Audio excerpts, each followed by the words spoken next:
Beloved the Seventh-day Adventist Church, beloved the Seventh-day Adventist Church, this is a very urgent message called a Bedlam Noise Part 3. Bedlam Noise Part 3. Now, earlier, I spoke to you on this page about how, the music is coming into the church and how it's fit for the dance hall, and there's crossover music, the jazz version, the bebop, the rock and roll, the hip hop, all that's coming into the church, and they're inviting first as singers into our church at these concerts, and they're connecting it with our evangelism series in the Seventh-day Church, which is ecumenicalism, beloved.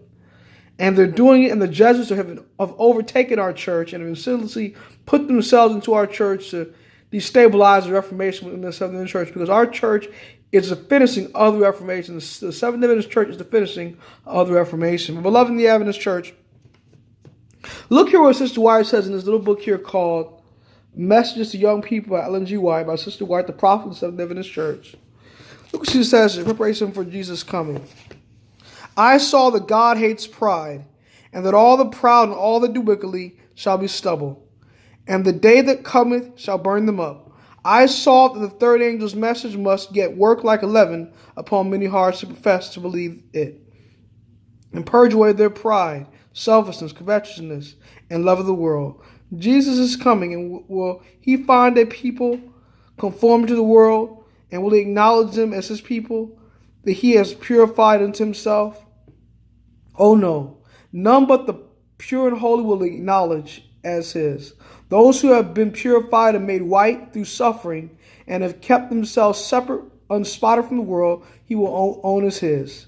As I saw that the dreadful fact that God's people were conformed to the world, with no distinction except in name between many of the professed disciples of the meek and lowly Jesus and unbelievers, my soul felt deep anguish. I saw that Jesus was wounded and put to an open shame, said the angel, as with sorrow he saw the professed people of God, loving the world, partaking of its spirit, and following its fashions. Cut loose, lest he appoint you your portion with hypocrites and unbelievers outside the city. Your profession will only cause you greater anguish, and your punishment will be greater because you knew his will, but did it not. Now, beloved in the Adventist Church, I was at Sabbath school for the evening Sabbath school at Oakwood University Church this evening, Afterglow.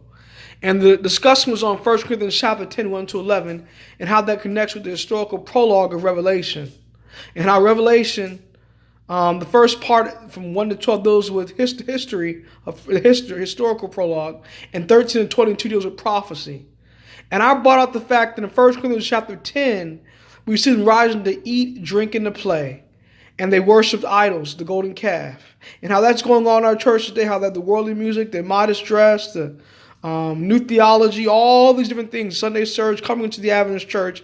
And that's how we're forsaking the truth and joining the spiritual harlot daughters in these last days, uniting with the spiritual battle on the papacy. A brother shot up his hand. He was enthusiastic about it. He said, agree with me. And the class attacked him and attacked me, and told us that they don't care about what's going on in the church. And if we don't like what we see in the church, just leave and stop commenting about it, because if we're not willing to die for them, we shouldn't say anything. And they try to shut me down when I wanted to say something in response. From my standpoint, they try to smooth over the apostles and give a smooth sermon. Beloved, these same members tell me to be quiet on this page because I need to get a degree this May and get picked up as a pastor after this May. Beloved, I'm not going to shut my lips to please apostate Seventh-day Adventists. I know I have more to fear from within than from without, because great controversy, chapter of Earthspot warning states that these same members will be the first ones to put me to death in the courts in these last days. They'll betray me to the apostate Protestant world and say that I'm worthy of death, beloved. So we have more to fear from within than from without. But I'm not going to shut my mouth to please these apostate Protestant Adventists, or these apostate Protestants, or the spiritual Babylon the whore. I'm going to give them straight testimony in these last days, beloved, even if it costs my life, my degree, and my reputation. The straight testimony, early writings chapter called the shaking, causes a shaking amongst God's people. The counsel of the true witness pour forth divides the saints, beloved, in the Adventist Church.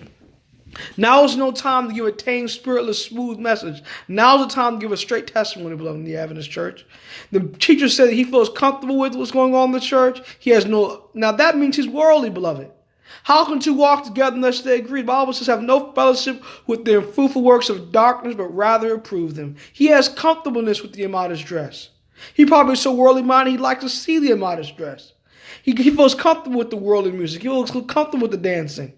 There's no way that we should have comfortability with the world, the flesh, and the devil. We need comfortableness with God's word, the spirit of prophecy, and good Christian spirit-filled hymns that bring us closer to Christ, beloved. Not with the world, the flesh, and the devil. Not with this filthy, frothy mixture of flesh and spirit. Sister White, the Bible talks, Revelation chapter 12, that Satan brought in a flood against God's people. He's bringing all these evil-minded men, all these evil, worldly Christians in these last days to divide the saints. All these tares to teach false doctrine in the Sabbath school, teach false doctrine in the pulpit, teach false doctrine in the school system, believing false doctrine the head of the work. And that's what's bringing such a division in the church. This is why he says, I saw whole conferences being lost. He said, I saw that 1 in 20 being saved. And that's what's going to happen these last days. He said this in Christian Service, page 20. And that's what's going to happen these last days. Whole conferences will be lost. The lady brought that out in Sabbath school today. Whole conferences will be lost, beloved, in the Adventist church. And not 1 in 20 in the church books will be saved, beloved, because they've conformed to idols. They have given up the truth, and the true piety is given on a low grade to them. So they conform to the world, and they're going to be lost, beloved, in the Adventist church. Pray for them, though. Pray for them that their eyes will be open and they will not put us to death before they hear the truth. Pray that many of them will come back to the Bible and Sister White's writings and not be ashamed of the truth, beloved. Maranatha. God bless. Happy Sabbath.